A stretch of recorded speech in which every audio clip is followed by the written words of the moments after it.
अच्छा, कभी ये सोचा है कि असली अमीरी आखिर होती क्या है? आज हम एक ऐसी ही कहानी सुनने वाले हैं जो हमें इसी गहरे सवाल के जवाब के पास ले जाएगी। ये कहानी सपनों की है, संघर्ष की है और उस सच्ची दौलत को पहचानने की जो शायद पैसों से खरीदी ही नहीं जा सकती।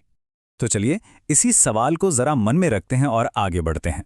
क्या असली अमीरी पैसा है, शोहरत है या फिर कुछ और ही है? हमारी आज की कहानी शायद इसका जवाब खोजने में हमारी मदद करे। तो कहानी शुरू होती है एक लड़के से। नाम था उसका राघव। राघव की दुनिया भले ही छोटी थी, लेकिन उसके सपने वो आसमान छूने वाले थे। राघव उत्तर प्रदेश के एक छोटे से गांव का था। घर परिवार सब कुछ बहुत साधारण। एक कच्चा सा मकान था, कुछ खेत थे, लेकिन राघव के दिल में ना कुछ बड़ा करने का जुनून था। एक ऐसी आग थी जो उसे उस गांव की सीमाओं से बाहर खींच रही थी। और यही जुनून था जो राघव को खींचकर ले आया शहर। बड़े शहर की चकाचौंध के बीच उसकी जिंदगी में कुछ ऐसा हुआ जो उसने कभी सोचा भी नहीं था। उसकी मुलाकात हुई एक बहुत ही खास इंसान से। लेकिन शहर की जिंदगी वैसी बिल्कुल नहीं थी जैसा राघव ने सपनों में देखा था। गांव का वो अपनापन, वो सब पीछे छूट गया था और यहां था बस अकेलापन और गुजारे के लिए छोटे मोटे काम। लेकिन इस सब के बावजूद उसने हिम्मत नहीं हारी, अपनी पढ़ाई जारी रखी। फिर अपनी मेहनत के दम पर उसे एक अच्छी कंपनी में नौकरी मिली और यहीं उसकी मुलाकात हुई रिया से। रिया एक अमीर घर से थी, पढ़ी लिखी और पूरी तरह से सेल्फ डिपेंडेंट। तो आखिर रिया को राघव में ऐसा क्या दिखा? कोई पैसा या बड़ा रुतबा नहीं, नहीं। उसे पसंद आई राघव की सादगी, उसकी कड़ी मेहनत और उसकी ईमानदारी। और यही वो चीजें थीं जिन्होंने उनकी दोस्ती को धीरे धीरे प्यार में बदल दिया। राघव और रिया का प्यार तो बिल्कुल सच्चा था, लेकिन जब दो अलग अलग दुनियाएं एक होती हैं ना, तो समाज अक्सर बीच में एक दीवार बनके खड़ा हो ही जाता है। निया के परिवार ने तो इस रिश्ते को साफ साफ मना कर दिया। उनके लिए राघव का जो सोशल और फाइनेंशियल स्टेटस था, वो कहीं से भी मैच नहीं खाता था। वो इस रिश्ते के सख्त खिलाफ थे। लेकिन रिया वो अपने फैसले पर एकदम टिकी रही। उसने अपने परिवार से दो टूक कह दिया, पैसा सब कुछ नहीं होता, इंसानियत और मेहनत सबसे बड़ी चीज होती है। उसकी नजर में राघव की कीमत उसकी दौलत से नहीं, बल्कि उसके किरदार से थी। और ये उनके रिश्ते का एक बहुत बड़ा मोड़ था।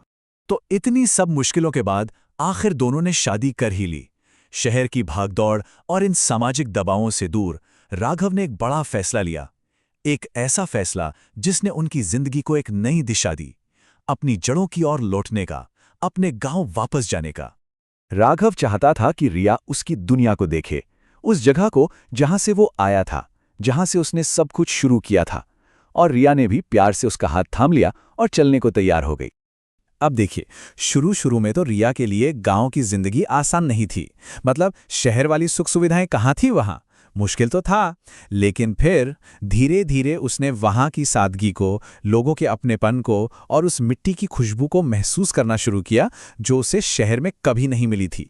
और गांव में आकर उन्होंने सिर्फ अपना घर नहीं बसाया, बल्कि उन्होंने ठान लिया कि वो उस जगह की किस्मत बदल देंगे। और यहीं से उन्हें असली अमीरी का मतलब समझ आने वाला था।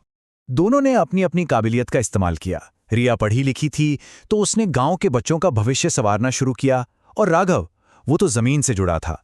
उसने खेती में नए नए तरीके अपनाए जिससे किसानों की आय बढ़े।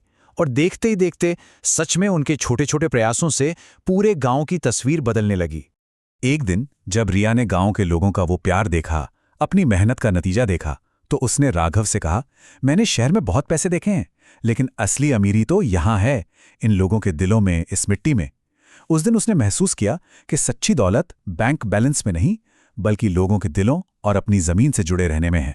तो इस कहानी से हमें क्या पता चलता है कि असली अमीरी वो सिर्फ पैसों से नहीं आती। ये तो एक सोच है, मेहनत है और एक बड़ा दिल रखने से आती है। दूसरों के लिए कुछ करने की भावना से आती है। तो ये कहानी ये हमें एक सवाल पर लाकर छोड़ देती है। अगर हम पैसे और बाकी चीजों को थोड़ी देर के लिए भूल जाएं, तो असल में वो क्या है जो हमारी जिंदगी को कीमती बनाता है? हमारी असली अमीरी आखिर है क्या?